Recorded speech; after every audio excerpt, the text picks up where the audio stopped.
6 sifat orang yang dapat hidayah. Pertama, memakmurkan masjid dengan pengertian 3: bangun, ramaikan, atur administrasinya, tertib administrasi.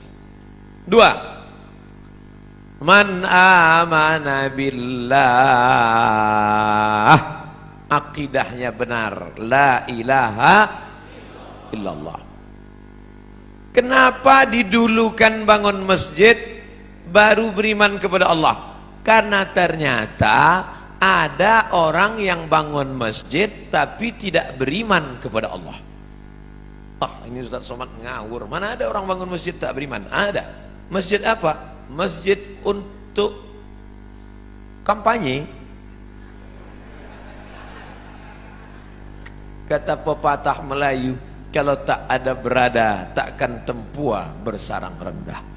Burung tempua sarangnya di atas pokok kelapa, tapi kalau sudah padi menguning, dia akan turun ke bawah. Dan itu terjadi di zaman sekarang. Padi menguning itu berapa lama? 5 tahun sekali. Musim-musim kampanye.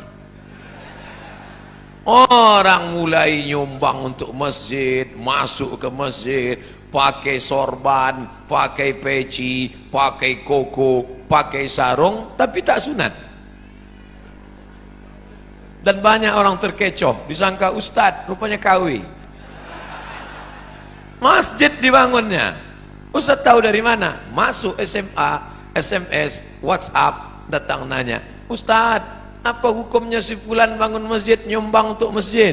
Saya bilang jangan ambil, karena pasti ada udang di balik pempek. Ada niat di balik itu semua. Ada tujuan terselubung, ada kepentingan. Maka jangan datang dia ngasih duit, ambil duitnya, jangan coblos orangnya. Setuju? Ambil duitnya, serahkan ke fakir miskin, anak yatim. Setuju? Tak sama bunyinya macam yang pertama tadi. Makanya prinsip dalam Islam, man amana billah la ilaha illallah. Saya yakin semua yang datang subuh ini tidak ada tujuan lain, langkah kaki dari rumah, bismillahi tawakkaltu 'alallah la haula wala quwata illa billah. Salat, usolli fardhu subhi rak'ataini adaan ma'muman lillahi ta'ala. Puasa, nawaitu shauma ghadin an ada'i fardhi syahri ramadhan hadhihi sanati lillahi ta'ala. Haji, labbaik allahumma labbaik labbaik la syarika laka labbaik. Ketika engkau persekutukan, kau duakan Allah dengan yang lain, hilang amalmu. Lain asyrakta, kalau kau syirikkan Allah, kau duakan Allah, kau persekutukan Allah, la yahbatanna amaluka, gugur amalmu. Maka ciri orang yang mendapat hidayah yang kedua, man amana billah, jangan rusak tauhid, akidah kepada Allah. Ini kadang anak-anak lajang ini gara-gara lama dapat jodoh, rusak tauhidnya. Iyyaka na'budu wa duku nasta'in. Nyembahnya tetap sama Allah, mintanya ke dukun. Kata dukun, kalau kau mau cepat dapat jodoh, ambil 7 bunga.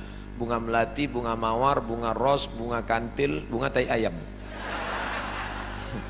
Nanti di blender. Nah, udah di blender, kau minumlah. Setelah minum nanti bangkit aura merah. Begitu diminum, merah muka. Rupanya radiasi. Pergilah batu rubi berwarna merah, maka aura merah akan bangkit, wajah akan merah, biji mata merah. Ini tak betul. Kalau memang tak boleh pakai cincin, kenapa Ustaz pakai? Saya hanya sekedar suka saja. Pakai batu tak apa-apa, tapi meyakini bahwa batu memberikan efek sesuatu, rusak la ilaha illallah kita. Kadang orang ini suka mancing-mancing. Ustaz pakai cincin ada khasiat-khasiatnya. Ada, saya bilang. Apa khasiatnya? Kalau dipakai, duduk di rumah makan tak bayar. Hebat Pak Ustaz, duduk aja jangan makan. Masih percaya dia dengan yang begitu-begitu. La ilaha illallah. Kita dalam Islam diajarkan berani berkata la ilaha. La ilaha, tak ada lagi batu-batu. La ilaha, tak ada lagi dukun-dukun. La ilaha, tak ada lagi gelang-gelang. La ilaha, tidak ada lagi sembahan-sembahan. La ilaha illallah. Murni. Inna salati wa nusuki wa mahyaya wa mamati lillah. Jangan rusak lagi. Yang nampaknya kita tak jadi nikah. Kenapa? Persiapan pernikahan sudah siap. Ternyata menurut ramalan kita tak cocok. Aku Taurus, engkau Pisces. Taurus ini kambing, Pisces ini ikan. Ikan tak cocok sama kambing. Tak jadi nikah hanya gara-gara ramalan. La ilaha illallah Muhammadur Rasulullah. Maka jangan lagi kazzabal munajjimun walau sadaqu. Bohong, dusta orang yang percaya kepada ramalan zodiak bintang-bintang. Kalaupun betul kebetulan. Bila anda telinganya agak ke depan, tak cocok kerja di sungai. Bila tai lalatnya di bawah dagu, cocoknya di darat. Ini bohong semua. Islam tidak pernah berkata demikian. Fa idza azamta, kalau kau sudah tekad, fatawakkal 'ala Allah. Bertawakkallah kepada Allah. Jangan rusak akidah tauhidmu. Percaya kepada burung-burung. La tiarata, tak boleh. Dulu orang kafir musyrik, kalau dia mau bisnis, dilemparnya burung di atas pohon kayu. Lempar. Kalau burung itu terbang ke arah negeri Syam, berarti sial. Syukmu, Syam, sial. Kalau pergi ke arah Yaman, Yamin, beruntung, lempar. Ke arah Yaman, ayo lanjutkan. Kalau ke arah Syam, berarti sial.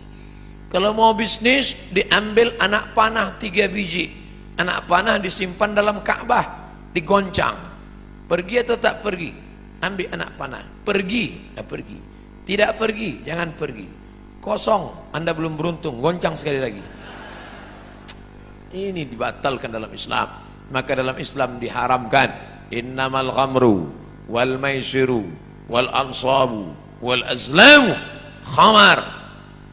Namal ghamru wal maisir, judi, wal ansabu, menyembelih binatang untuk berhala, wal azlam, mengundi nasib, rijsun, najis, min amalis syaitan, perbuatan setan, fajtanibuh, jauhi. Ciri orang yang mendapat hidayah, dia berserah diri hanya kepada Allah, tapi tetap ada usaha. Jangan tidak ada usaha. Jangan nanti yang lajang-lajang, yang gadis-gadis, kamu tak ada usaha untuk jodoh. Kalau memang sudah takdir Allah, tak akan kemana. Tetap ada usaha. Contoh, ini kue kotak Nengs Bakri.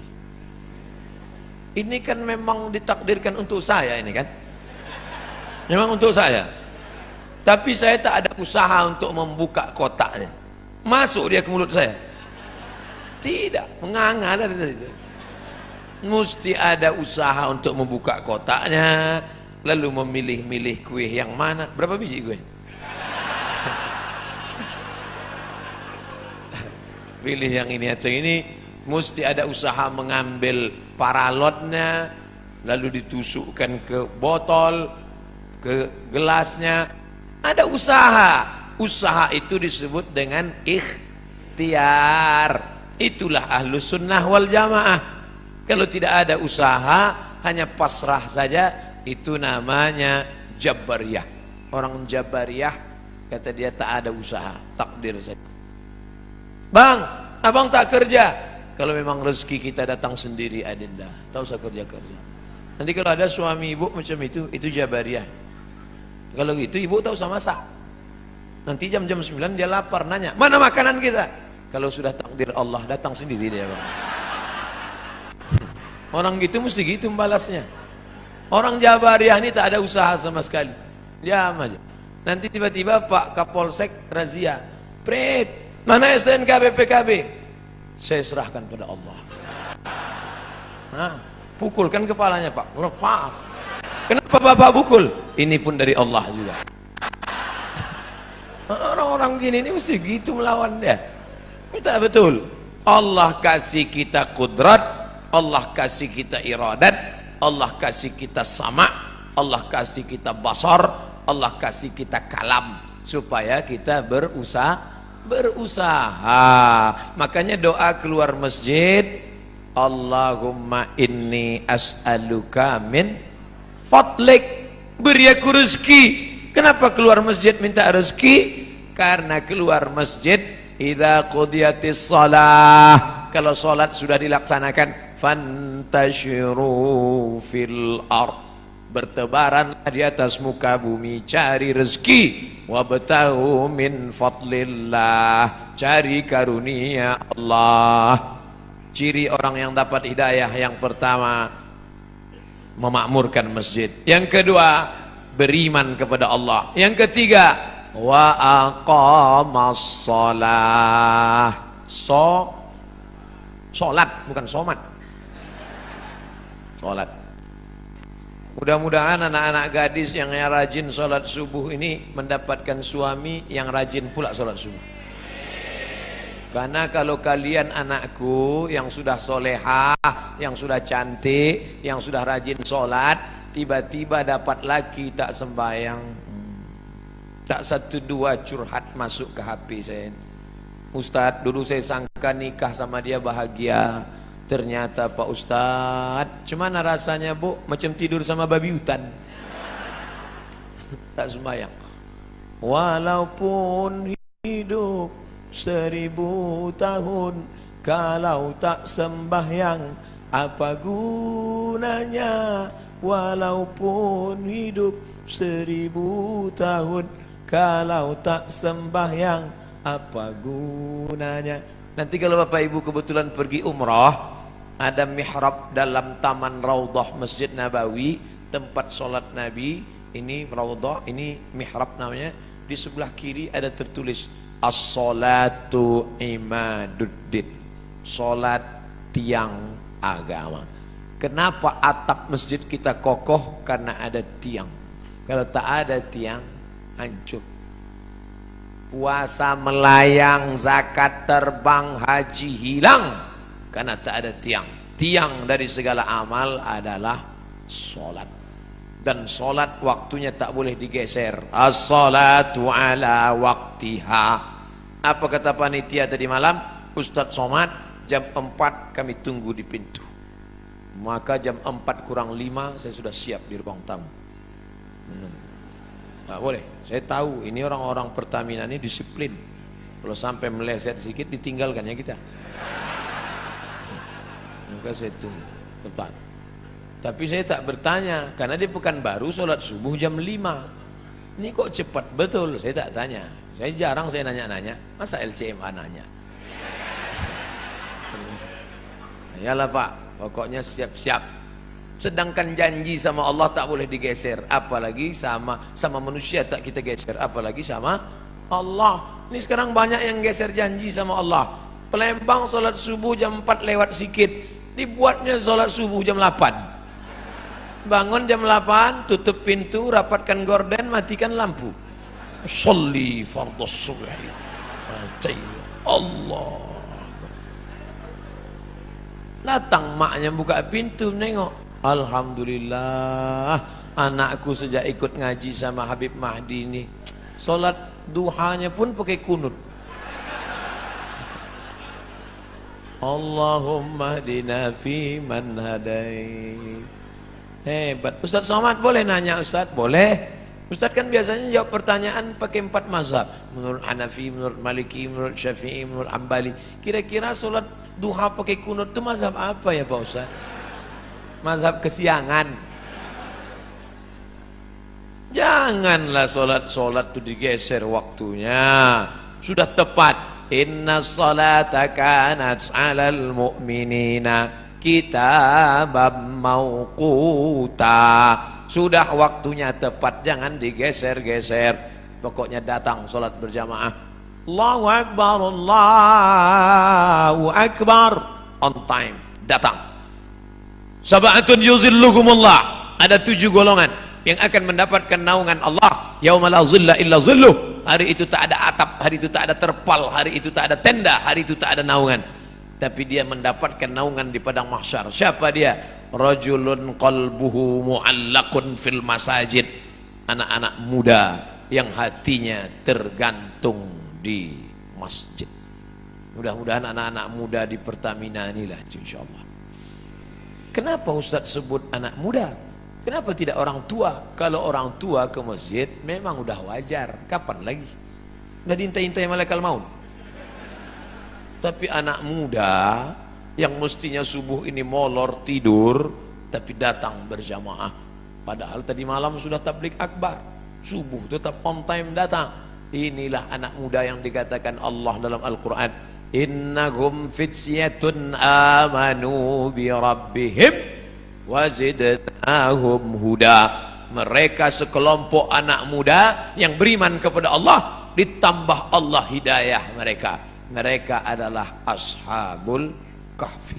Oh, kalau gitu kami komunitas anak muda ini buat kelompok lah Pak Ustaz. Ya, apa nama kelompoknya? Kelompok komunitas anak muda ashabul kahfi. Apa programnya? Tidur aja. Mereka ditidurkan Allah karena dikejar oleh raja yang zalim, sampai akhirnya mereka tiba-tiba terbangun. Wal yatalattaf wala yush'iranna bikum ahada. Hai anak muda yang bangun, tolong kau pergi ke pasar beli makanan, tapi jangan gerasak gerusuk, tenang-tenang supaya orang tak tahu. Diam-diam mereka beli makanan, penjual makanan mengambil duit, begitu orang ditengok, rupanya duit itu sudah expired, tak laku. Kenapa? Salah sami'ati wasdadu tis'a. Mereka tertidur di dalam gua 309 tahun. Bayangkan ada anak muda datang ke Palembang mau beli makanan, beli tekwan, tiba-tiba ditengok duitnya tahun 1700, zaman Syekh Abdul Somad Al-Falembani. Mentang-mentang nama sama itu yang disebut. Bayangkan apa yang terjadi saat itu. Ini ada anak muda. Rupanya zaman itu sudah berganti seorang raja yang soleh. Raja yang soleh mengunjungi mereka ke dalam gua. Ditengok anak-anak muda terkapar, tertidur. Tak lama setelah itu mereka pun meninggal dunia. Allah hanya ingin menceritakan. Tapi ada pula di situ seekor anjing. Ini sungguh berita tidak penting. Untuk apa Allah cerita ada anjing bersama anak-anak muda itu? Ternyata Allah mau ceritakan, walaupun seekor anjing kalau berkhidmah untuk orang soleh, tetap juga disebutkan Allah dalam Al-Quran. Anjing najis kotor, tapi berkhidmah untuk ashabul kahfi, diceritakan Allah dalam Al-Quran. Tapi jangan gara-gara ini habis pengajian ini sebuah membeli anjing. Cerita itu tentang Bani Israel dan cerita tentang memelihara anjing sudah mansuh, tidak ada dalam syariat Nabi Muhammad sallallahu alaihi wasallam. Artinya bapak ibu yang di rumahnya ada anjing, lepaskanlah. Yang lagi melihara anjing. Siapa yang memelihara anjing, amalnya satu hari dikurangi sebesar Bukit Uhud.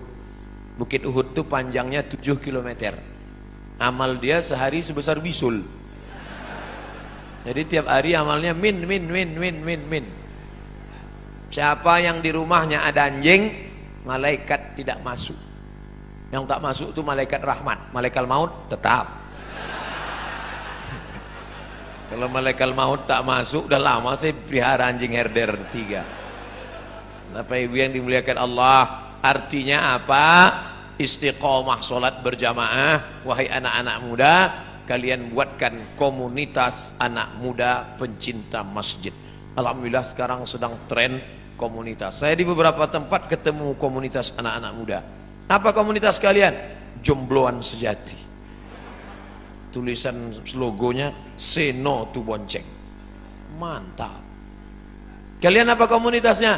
Ini Pak Ustadz, saya dikasih mereka di Yogyakarta, dipasangkan mereka pemasangan jaket kepada Ustaz Abdul Somad, tulis di belakang, born to ride, ride to Jannah, lahir untuk mengendara menuju surga. Anak-anak geng motor, mantap. Dipasangkan ke saya pun langsung ke airport. Habis subuh pasang langsung ke airport. Semua orang di airport nengok saya. Rupanya jaket itu dipasang naik motor, saya naik pesawat. Tak cocok. Artinya apa? Komunitas anak muda ini tetap dijaga dan mereka tetap sholat berjamaah di masjid. Habis waktu. Cepat betul. Saudara yang dimuliakan Allah Subhanahu wa taala, memakmurkan masjid sudah, beriman hanya kepada Allah sudah, menegakkan salat sudah. Masuk yang keempat, wa ataz zakah, berzakat. Orang yang sudah salat tapi tak berzakat, maka tak ada gunanya karena dia makan haram. Di dalam duit kita itu ada zakat. Zakat orang dititipkan Allah kepada kita. Ada orang diuji kakinya lulus, diuji kakinya sholat berjamaah lulus, diuji matanya sholat tahajud lulus, diuji kantongnya, di situ baru kelihatan. Nama siapa? Pelit bin bakhil bin medit bin kedekut. Ini orang na'udzubillah. Oleh sebab itu maka keluarkanlah zakat. Bapak sudah bayar zakat? Tiap tahun saya bayar zakat Pak Ustaz. Berapa? 2,5 kilo. Itu zakat fitrah. Zakat pendapatan 2,5%. 85 gram emas murni. Berapa itu sekarang Pak Ustaz? 85 gram kali 500.000 1 gram, 42.500.000. Siapa yang mempunyai pendapatan 42.500.000 sudah kena zakat 2,5%. Kalau profesi kami sebagai pegawai Pertamina ini gimana Pak Ustaz? 42.500.000 setahun, bagilah 12 bulan. 12 bulannya berapa itu? 42.500.000 bagi 12, 3,6. Jadi yang berpendapatan 3,6 juta, 3.600.000 itu udah kena menurut Basnas, amil zakat nasional yang sudah disepakati ijma' antara ulama-ulama Basnas se-Indonesia, 3,6. Saya tidak sebut gaji karena ada orang gajinya 2 juta, pendapatannya 20 juta. Ada uang tunjang, uang sipak, uang sundul, uang sikut, duit-duit apa. Jadi di total semua, total. Pak Ustadz, saya satu bulan dapat 5 juta. Mudah cara ngitungnya. 1.025.000. 5 juta berarti 125.000. Saya 10 juta Pak Ustadz, 250.000. Saya sebulan dapat saya 100 juta Pak Ustadz, 2,5 juta. Mudah-mudahan Bapak Ibu punya duit 100 juta. Dari bunyi aminnya banyak yang tak yakin Pak. Masalah duit ini kita tak bisa ngelihat orang, tak bisa dinilai duit dari wajah orang. Ada hitam, jelek, pesek, pendek. Tapi buka dompet 100 juta. Ada ganteng putih, tengok dompet 2.000 perak. Mudah-mudahan semuanya dapat 100 juta. 100 juta zakatnya berarti 2,5 juta. Memang kalau udah cerita zakat ini banyak lupa. Tak ingat saya Bos. 2,5 juta. Saya tak tahu entah siapa yang punya 100 juta, entah siapa yang tidak, saya tak tahu. Dan Bapak petugas Basma, Badan Amil Zakat Pertamina, itu tidak tahu siapa yang punya duit. Tapi ada dia yang tahu, la ta'khuzuhu sinatun.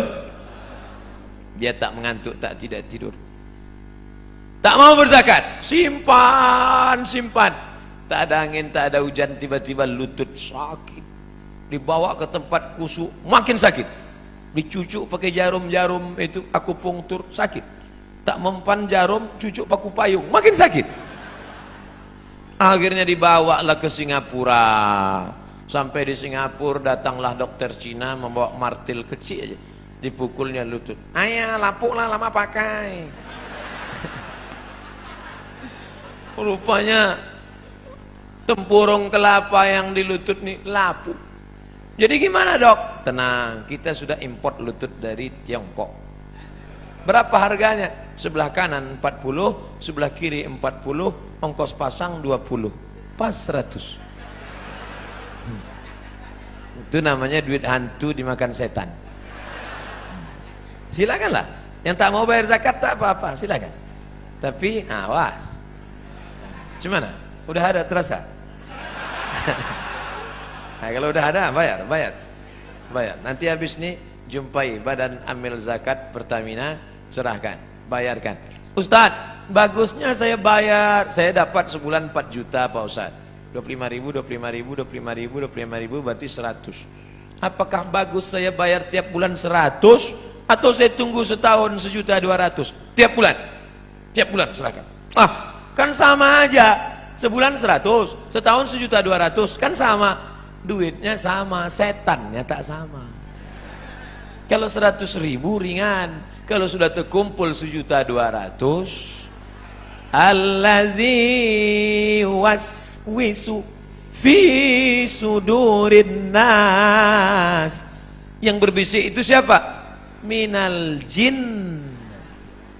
Nah, kalau jin yang berbisik, senang, kita baca ayat kursi selesai. Ini yang berbisik ini nas, sekantor sama kita, sama-sama orang Pertamina juga. Mau kemana bro? Mau bayar zakat ke Basma. Berapa? 1.200.000.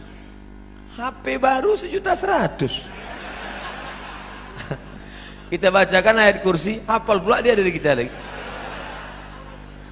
Nanti kalau ada kawan begini, bacakan juga ayat kursi. Membuskan dia, Allah qayyum la ta'udhu sunatu wa la nawm.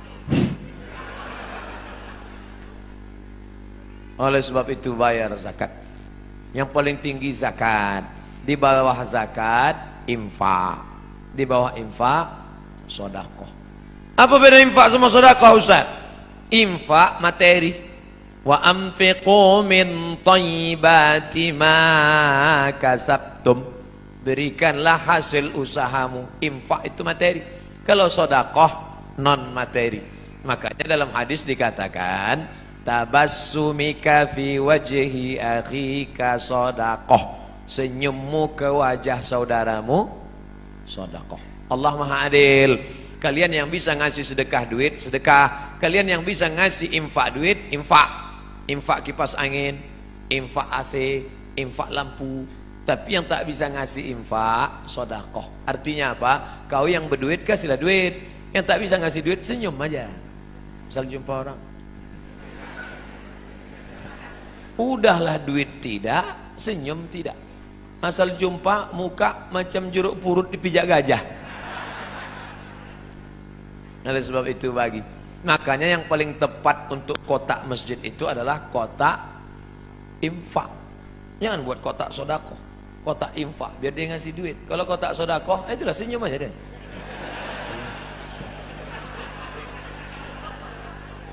Tak bisa buat kotak wakaf. Karena wakaf itu syaratnya 4. Wakaf harus ada orang yang berwakaf, orang menerima wakaf, benda yang diwakafkan, ada ijab, ada qabul. Tak bisa dibuat di situ kotak wakaf, karena kita tak pernah akad ke kotak. Mana pernah kita? Hai kotak, aku kasih duit ini. Kata kotak itu, aku terima.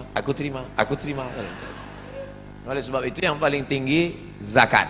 Di bawah zakat infak, di bawah infak sedekah. Lalu kemudian yang lebih khusus lagi namanya wakaf. Bapak Ibu yang ada tanah, wakafkanlah. Ini tanah 1 hektar saya wakafkan untuk SMP Islam di kota Palembang. Kami tak tahu ngurusnya Pak Ustadz. Datangi Mas Puroh, Ustadz Habib Mahdi, datangi Habib Qasim, hubungi Ustadz Solhas, hubungi Ustadz Taufik, hubungi Ustadz King. Minta kepada mereka, tolong kelola tanah kami. Ini tanah sejauh mata mandang. Untuk apa? Tanah mati kita, habis anak berkelahi gara-gara tanah.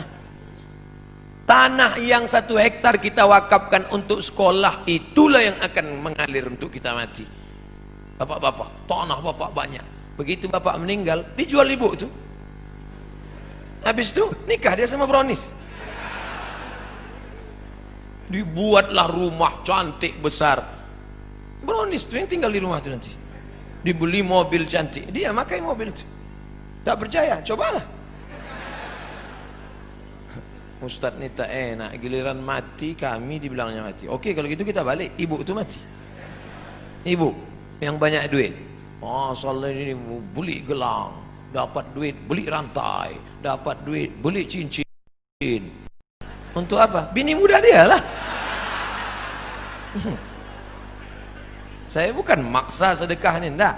Ya, kalian laki-laki yang tak mau bersedekah, simpan aja duit itu, simpanlah. Diambil laki mereka nanti. Kalian ibu-ibu yang tak mau bersedekah, silakan diambil mereka untuk modal kawin lagi. Yang kalian sedekahkan, itulah yang akan mengalir menjadi amal jariyah. Siapa itu orang yang mendapat hidayah? Man innama ya'muru masajidallah. Sudah. Man amana billah. Sudah. Rupanya Ustadz Somad selip membaca ayatnya. Jamaah pula segan mengingatkan, padahal ayatnya ada di atas. Itu dia.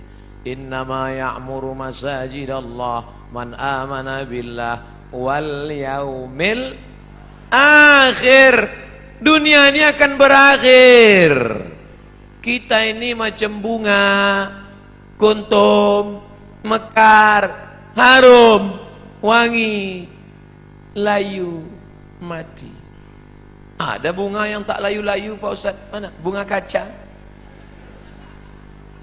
Ini bunga mati. Kita bukan benda mati.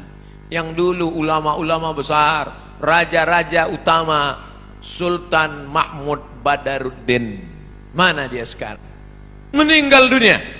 Tapi orang bangga menyebut dia. Kenapa? Karena dia pro kepada Islam. Syekh Abdul Somad Al-Falimbani, mana dia sekarang? Meninggal. Tapi orang bangga menyebut namanya. Sampai sekarang di Riau, di Kabupaten Pelalawan, bukunya masih tetap dibaca. Nama kitabnya Sairus Salikin. Sair, perjalanan. Salikin, orang yang berjalan menuju Allah Subhanahu wa ta'ala. Bapak Ibu pergi ke Masjid Raya Kabupaten Pelalawan, Provinsi Riau, masih dikaji kitab Sairus Salikin. Dulu Ustadz Muhammad Sani namanya, ketua majelis ulama yang membacakan kitab itu. Kitab ulama Palembang masih dibaca di Riau sampai hari ini. Sairus Salikin, Syekh Abdul Somad Al-Falimbani. Tapi dia bukan cuma pandai baca kitab. Syekh Abdul Somad Al-Falimbani cuma baca kitab di masjid. Enggak. Dia dengar ada kerajaan di Malaysia, namanya kerajaan Kedah, berperang dengan Siam. Siam itu Thailand. Thailand berperang dengan Kedah. Ditinggalkannya Palembang, pergi dia ke sana berjihad fi sabilillah. Ternyata ulama-ulama dulu adalah ulama yang siap perang, siap membela Islam, melawan orang yang menghancurkan Kedah, kerajaan Melayu Islam. Terbang dia ke sana. Ulama besar dari Makassar, Syekh Yusuf Al-Makassari, Tajul Khalwati, melawan Belanda, dicampakkan Belanda ke Cape Town, Afrika Selatan. Jadi jangan bayangkan ulama dulu duduk di masjid mengajarkan tentang sabar. Kita dijajah Belanda, sabar. Jajah Jepang, sabar. Kita diinjak-injak orang kafir, dikatakan radikal, dikatakan keras, dikatakan teroris. Ini orang tidak mengerti sejarah. Di Ponegoro, Sultan Badaruddin, Mahmud Badaruddin, Sultan Syarif Qasim, Sultan Nuku dari Tidore, itu dulu adalah penjahat-penjahat di mata Belanda. Siapa yang memperjuangkan Islam pasti akan punya musuh-musuh. Betul? Yang tak punya musuh adalah orang munafik yang kemana-mana merasa berteman. Jumpa Abu Lahab, teman.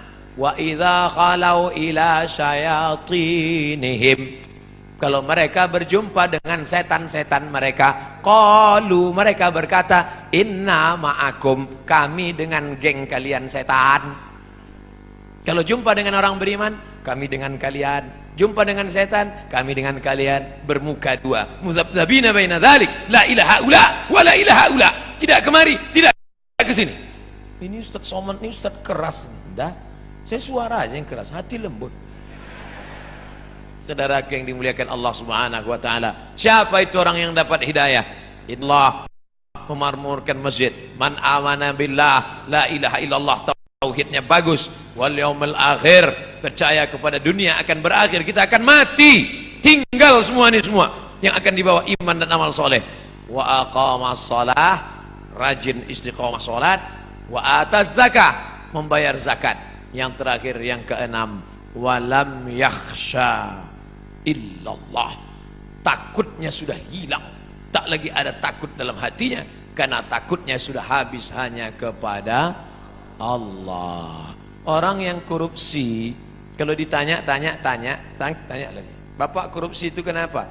Takut nanti pensiun tak punya rumah, tak punya mobil, tak punya kebun sawit, tak punya kebun karet, tak punya kos-kosan, takut anak tak bisa kuliah, takut dunia membuatkan orang menghalalkan yang diharamkan Allah. Makanya ditulis di sini besar-besar, walam yakhsha illallah. Itu dia, walam yakhsha illallah. Sengaja pas di atas saya ini dibuat, walam yakhsha illallah. Oh, jadi itu tulisannya Pak Ustaz. Itulah tulisannya. Kami sangka semen-semen aja nih Pak Ustaz. Sengaja ini kaligrafi yang dipilih supaya apa? Supaya semua orang Pertamina di sini tahu bahwa dia mengukur dirinya. Aku ini termasuk orang yang sudah dapat hidayah atau tidak. Alhamdulillah Ustaz. Setelah Ustaz jelaskan 6 sifat ini ada dalam diri kami. Alhamdulillah. Satu pun tak ada, na'udzubillah. Baru ada 3, tambah lagi. Kami tak berdaya, la haula wala quwata illa billah. Jangan takut menghadapi hidup, walam yakhsha illallah. Makanya ibu-ibu itu paling kuat dia. Meninggal suaminya, anaknya ada 3, tak ada dia takut. Tak menangis dia waktu suaminya meninggal. Ibu tak nangis, tak takut masa depan. Tidak Pak Ustaz. Kenapa? Banyak harta warisannya. Tak nangis ibu? Tidak. Kenapa tak nangis? Udah lama aku tunggu. Bapak ibu yang dimuliakan Allah, siapa yang tak ada rasa takut dalam hati? Kita tetap takut. Yang membuang takut itu Allah. Ala inna awliya Allah. Kalau sudah kalian dekatkan diri kepada Allah, bagaimana sifat orang itu? La khaufun alaihim walahum yahzanun. Dicabut Allah takut, dicabut Allah sedih. Itulah yang merusak hati orang modern. Takut, sedih, penyakit stres, depresi, jantung koroner, diabetes meletus, asam urat naik gara-gara terlampau takut, sedih. Apa beda takut sama sedih? Sedih terhadap masa lalu, takut terhadap masa depan. Yang kuliah takut tak selesai S1. Yang sudah S1 takut tak kerja. Yang udah kerja takut di PHK. Yang udah kerja takut tak bisa nikah. Yang udah nikah takut tak punya anak. Yang udah punya anak takut tak bisa nikah sekali lagi. Istri pertamanya meninggal, ibu mau marah. Takut terhadap masa depan. Maka menghilangkan takut itu dengan apa? Falyabudu rabb hadzal bait. Banyak-banyak engkau beribadah di rumah Allah ini. Kalau engkau banyak beribadah, Allah janjikan 2. Apa dia? At'amahum min ju'. Kalau kau lapar dikasihnya makan. Wa amanahum min khauf. Kalau kau takut dikasihnya aman. Ibu-ibu yang merasa takut banyak-banyak beribadah. Kalau kau lapar dikasihnya makan. Saya enggak percaya Pak Ustaz. Saya lapar, udah beribadah, kenapa tak ada? Tengok, langsung dapat kue kotak. Dan kabar gembira, setelah ini akan ada sarapan bersama di rumah masing-masing. Panitia udah cemas sudah tadi. Ini gawat Ustaz. Kaji kita kan tentang takut. Jangan takut. Insya Allah saya tak salah cakap. Jadi kalau ada terasa takut adik-adik, nanti KKN tiba-tiba ditempatkan di suatu desa, disuruh ngasih kata sambutan, takut menggeletar. Assalamualaikum. Apa kalian takut? Yang kuhadapi ini manusia. Aku manusia. Pak Kades, Pak Kapolsek, Pak Dandim, Pak Dan Ramil, Pak Kapolda, Pak Kapolri, ini semua manusia. Sampaikan, manusia yang kuhadapi, sama-sama manusia. Bismillahirrahmanirrahim. La haula. Hilangkan takut. Tapi dalam hati aja, jangan pula dicakapkan ke depan mereka. Hai kades-kades, kalian manusia semua. Aku ngomong, jangan begitu. Cukup dalam hati kita saja. Jangan angkuh, jangan sombong. Takut, ngeri, cemas, di mana letaknya? Di jantung. Ala fil jasadi mudghah, ketahuilah di dalam dirimu itu ada segumpal. Idza salahat salahal jasadu kulluh. Kalau di jantung itu baik, yang lain ikut baik. Kalau sudah jantung bermasalah, maka yang lain ikut bermasalah. Makanya Bapak Ibu dengar kabar Syanu meninggal mendadak kemarin. Kenapa? Sakit jantung. Pernah tak dengar Syanu meninggal kenapa? Kena kurap jantung. Maka jantung itu mesti dinormalkan. Dengan cara apa? Ala bidzikrillahi tatmainnul qulub. Banyak-banyak berzikir mengingat Allah, maka jantung akan normal. Kalau terasa jantung tak normal, letaknya di dada sebelah kiri. Coba raba pegang. Yang dipegang dada kita, jangan dada kawan. Normalnya. Orang yang tak normal tuh maka banyak-banyak zikir. La ilaha illallah, la ilaha illallah. Maka goyang kepalanya itu ke kiri. La ilaha illallah. Sini. La ilaha illallah, la ilaha. Ini banyak orang yang zikir goyang kepala. Tanya, kau kenapa goyang? Entah, tengok orang goyang, aku goyang pula. La ilaha illallah. Allah, Allah, Allah, Allah, Allah, Allah, Allah, Allah, Allah, Allah, Allah, Allah, Allah, sampai mati. Karena nanti yang terakhir keluar dari mulut kita, la ilaha illallah. Habis.